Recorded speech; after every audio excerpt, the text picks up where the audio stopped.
now there's just still really no incentive or very little incentives to be out in the public markets. Founders are kind of looking at that and saying, well, let's keep private and let's do these, insider stock sales to get some liquidity to employees and investors too. But it's a conundrum for venture.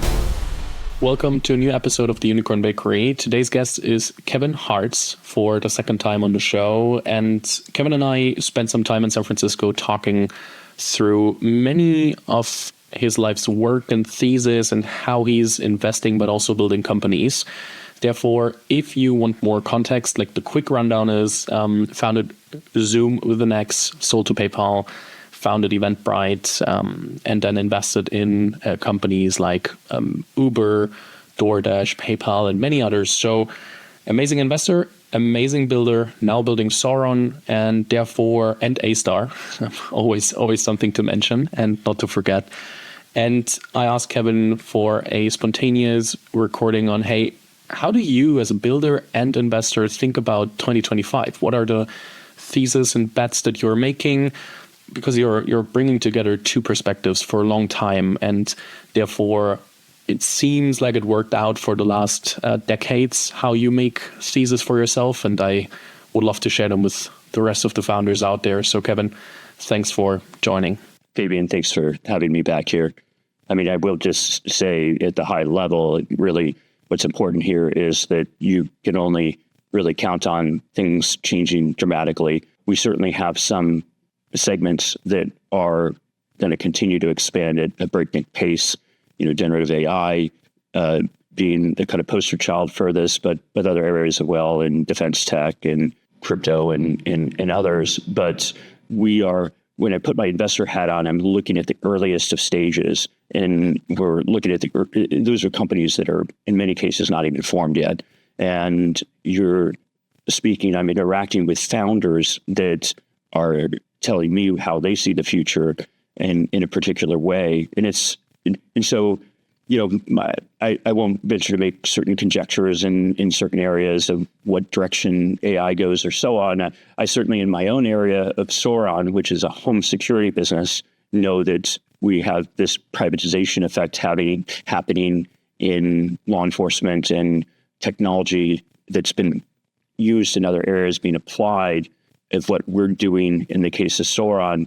But we're looking for these fresh new founders. Last year we started working with Ethan Thornton at Mach Industries, which is a defense tech company, and he's building a supersonic drone that can travel 500 kilometers and hit a target with high precision and 19-year-old dropout. And, he really has a view for this propulsion systems for weapons and rockets and so on that is like no other. And so we really look for that inspiration from this next generation of founders. I'll name one other, Abhi from General Biological.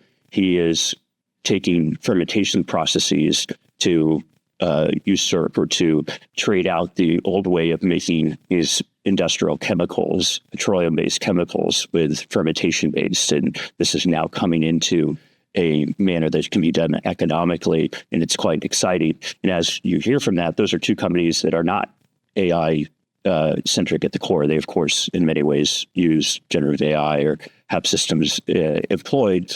But the exciting thing about today, about Europe, about the United States in tech is that there are so many different platforms that are emerging, whether it's industrial biotech like General Biological or defense like Mach Industries.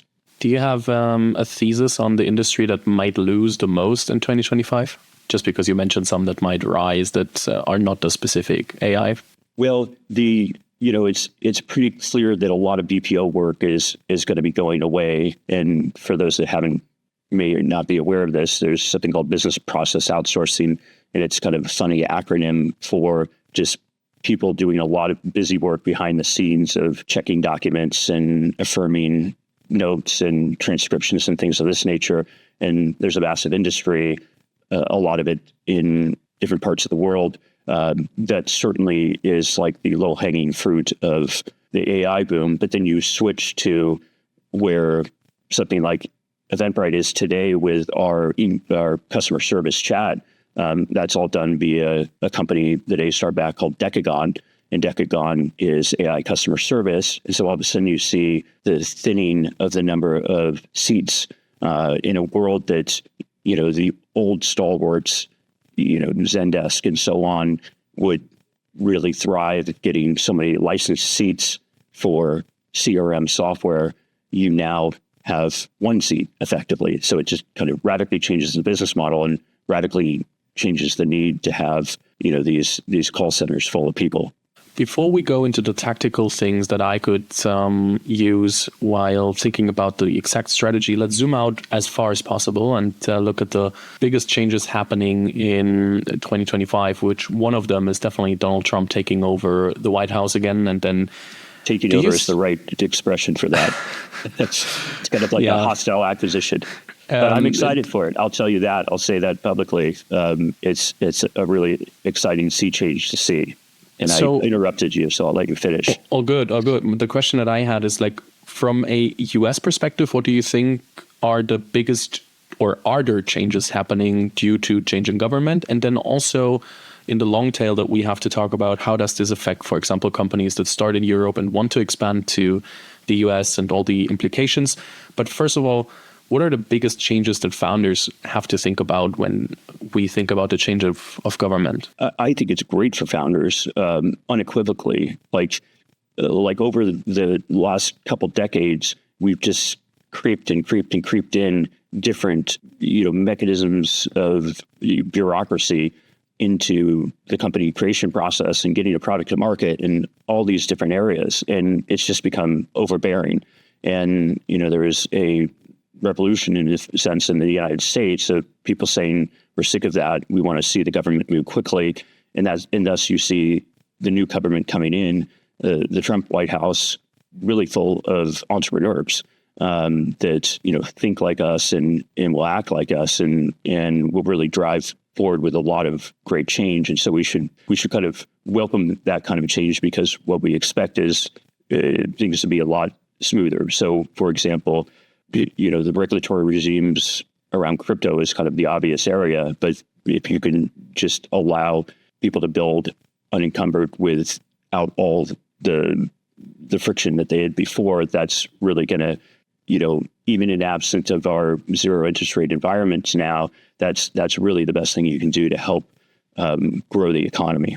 Do you think there are immediate effects that I will see as a founder in 2025 and be like, oh yeah, politics is changing something for me? Because there are so many founders and investors also in Silicon Valley that are like, hey, our work here works because we're so far away from Washington. We can just do whatever we want, in quotation. That's a great question. It used to be, that we were just too small and too quiet. And, when I started Zoom, the money remittance business, it was in the wake of 9/11 way back, when we were helping immigrants send money back to their families. And we were hyper aggressive in how we interpreted the regulations. And, as time progressed and we grew bigger, the regulatory bodies did step in and we had to comply, and we did comply. But I don't think, I think a lot of companies don't get off the ground today because the regulatory regime is so overbearing. And, I guess what I would say on the regulation side is just that now it's so visible. Social media, Mark Zuckerberg, Coinbase, and so on. It's so visible that it's the first thing in the minds and hearts and minds of legislatures, of Congress, the White House. Tech has become so mainstream that you immediately want to step in and try to make things better. But we need to kind of pause from that, step back, and rethink about how we curtail entrepreneurism. It's what's really driven the economy over the last few decades, outside of oil and gas and things. With changing government, and also we have to look at economics, and then I would say let's put on and use a scale from very efficient growth to hyper growth, and money is everywhere and is pretty much free, and we just invest. Why would you say are we, or might we end up in 2025? Will it more like the very efficient route, or more like money will become more being out there and being like, in quotation marks, thrown at companies? Money is being thrown to companies. It's good in many ways. We've never been in a period where there's so much availability of capital to create new businesses and drive innovation, and that's very exciting. We just have to be careful of, the downside of that is a founder must maintain their own, like if they're taking a lot of money and it's at high valuations and you're not having to give up board seats and you don't have as much accountability because the investors don't own as much and aren't going to really push in to make changes, one just has to rely on themselves to like build the business. So that's the trade-off with the abundance of capital in the markets today is like, I've unfortunately seen a lot of companies with a lot of potential just not have the checks and balances, not have the mentorship, and veer off the path. That happens more often than not. We certainly hear about the winning cases, the companies that are knocking it out of the park and hiring perfectly and have gone through all these different challenges. But the double-edged sword of the abundance of capital is just making sure that as a founder, one can find great folks around that are incented to help if one feels that they need it. There is a small select group of founders that can make all the decisions from day one on their own, even at a very ripe young age. But in my experiences of bringing two companies from zero and into the public markets, it was a lot easier, a lot more helpful to me to bring in other voices and have people helping there. So that's the trade-off of lots of capital versus scarcity of capital. Would you say it becomes like cheaper to build a venture due to, for example, all the AI tools that I can use right now early on already? Absolutely. That's a great question.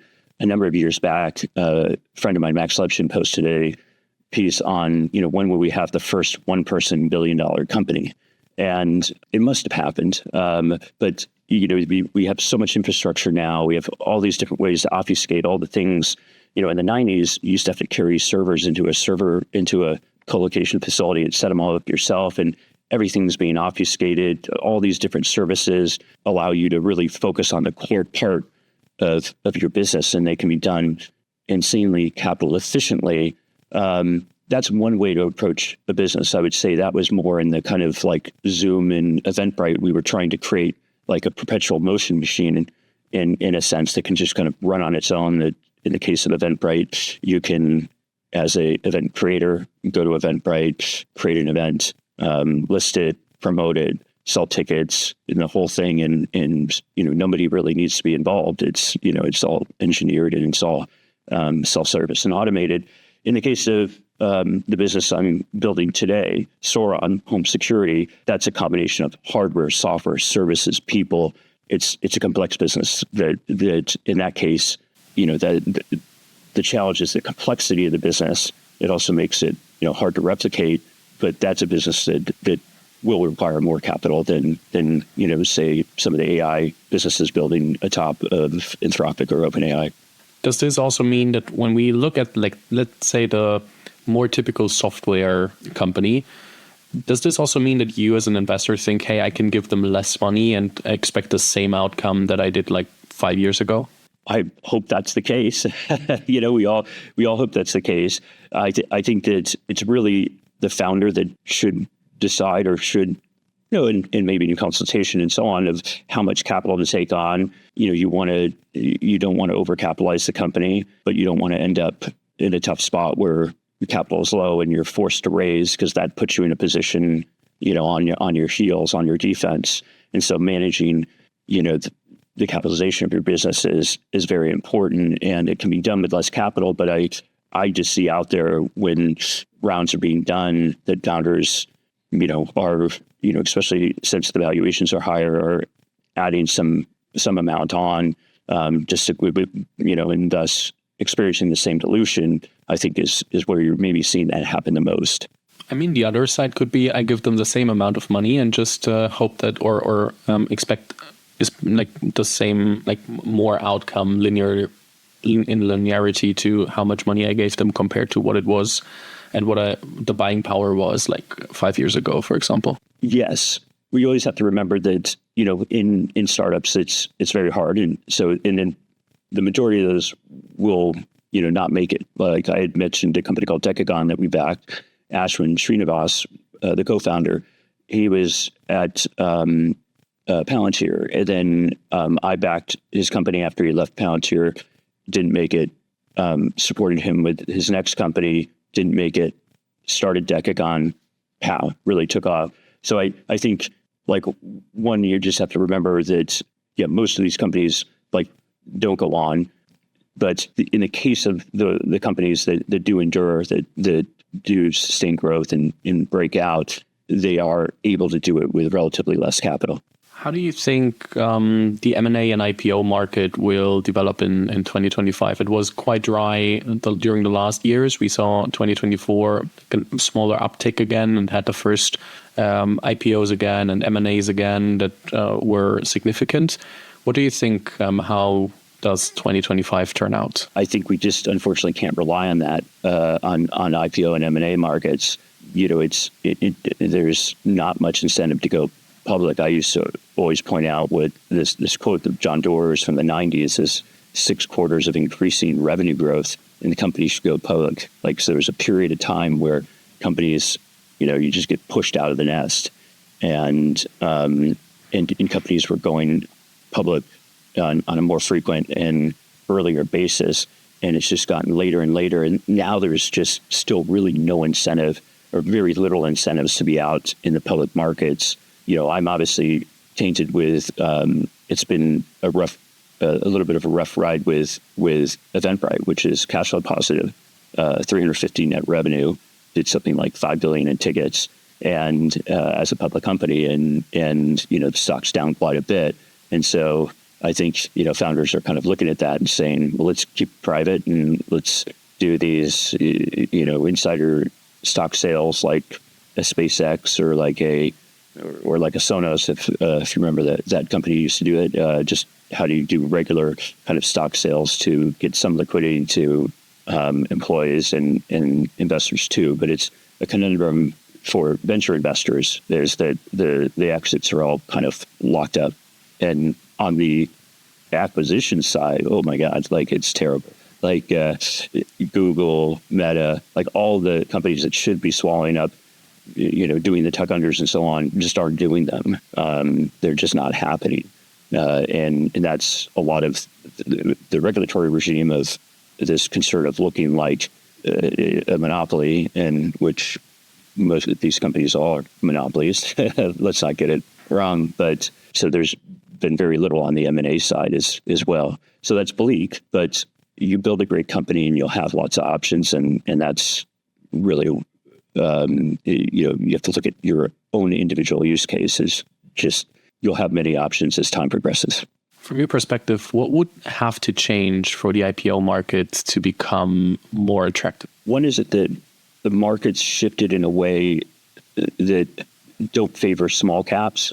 So, because we have this magnificent seven, NVIDIA and Meta and Microsoft and so on, these like just astounding size ownership, billions and hundreds of billions and of dollars of ownership by the institutional investors in the public markets. And they're not interested in a $25 million allocation in a new company or a $50 million allocation, and they want to put more money to work. And so, the Fidelities and T. Rowe's and Bailey Giffords and all these, they've just seemingly grown so large they don't seem to care as much about the new allocations, the new IPOs.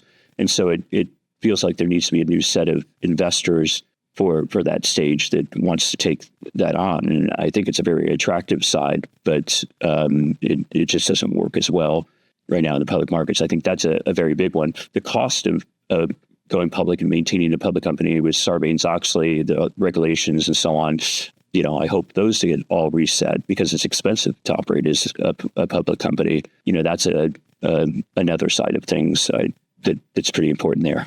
Can you share a ballpark number of going public and then maintaining it for, let's say, or annual maintaining costs?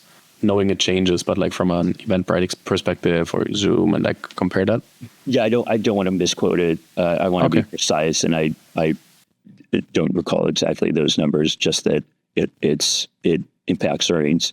It has an impact there, and it's significant versus staying private, and there's all the other sides of being public and maintaining the relationships with the various investors and aspects that pull at one's time and resources besides just the dollars. How do you think the venture industry, especially the VC side of things and limited partner side of things, will be impacted by less M&A and continued decrease in M&A activity and IPO activity, given that not much liquidity is going back into the funds and then distributed to the limited partners, therefore also meaning they have to think about where am I over-invested in VC and can I redeploy in the next fund, et cetera, et cetera. You have to think about it with A-Star as well. The good news is that the top funds, the highest echelon, the top decile of funds, will always have such quality companies that, it's a bummer. The liquidity is painful, but it, with the best firms producing the vast majority, the kind of power law of winners, that kind of overcomes it. There's just so many companies that are just stuck in private sort of purgatory. There needs to be something done there. There needs to be a way to better facilitate some type of trading out of stock of investors over certain time periods, because most funds are established to be on a 10-year basis, and the fact that they have to be extended past that is unfortunate. It needs to be fixed, and we need to find a way to be more vibrant with these companies. Companies need to be able to turn over their shareholders to that next level of shareholder when the time is right, and not just be parked in their original investors from 10 years prior. Okay. Interested in how this will change over time, and if it's solved, how it's solved. It will be solved. If it's a problem, it will be solved. We just don't know how yet. But I think somebody very creative, Fabian, will come up with a very creative way, a new type of secondary market. I haven't been creative enough to figure out what it is, but I hope some listener out there goes at it, because it's a really big problem. Let's use the last 5 minutes and also talk about a bit more in depth on the AI topic that's always in the room right now. So how do you think about AI at the moment? What are you observing? What are you hey, I'm bullish on this, I'm bearish on this. How do you currently observe it? I always go back to platforms. Is that, in markets like the current one, there's a new platform. There was this revolution of the transformer, the innovation of the transformer, published by the Google team, and ChatGPT was born from this.